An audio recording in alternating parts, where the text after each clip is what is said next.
En la Escuela de Técnica Jurídica vamos a impartir el único curso que se va a ofrecer en España, llamado el Junior Lawyer Program, que lo que pretende es preparar a los abogados para que puedan participar y colaborar en uno de los grandes despachos que existen en el mundo. Es para preparar al abogado para poder defender esos casos concretos que solamente van a tener lugar en los grandes despachos de abogados, temas de una envergadura económica especial o una enjundia jurídica muy complicada. Se van a hacer formatos en los que participan todos los alumnos en talleres impartidos por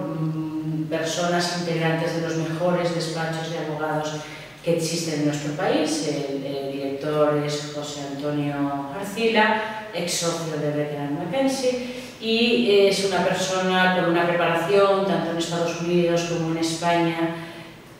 excelente a la hora de poder ofrecer a los alumnos y compartir sus experiencias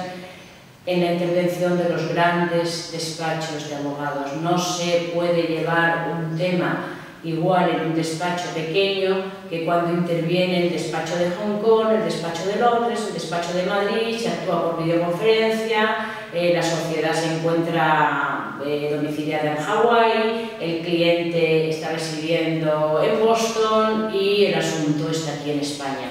Toda la estrategia que hay que llevar a cabo cuando uno tiene en manos un tema de esa índole es lo que se va a aprender en el Junior Lawyer Program, que esperamos que sea un éxito entre los jóvenes abogados cuya aspiración es llegar a ser socios de uno de los grandes bufetes mundiales.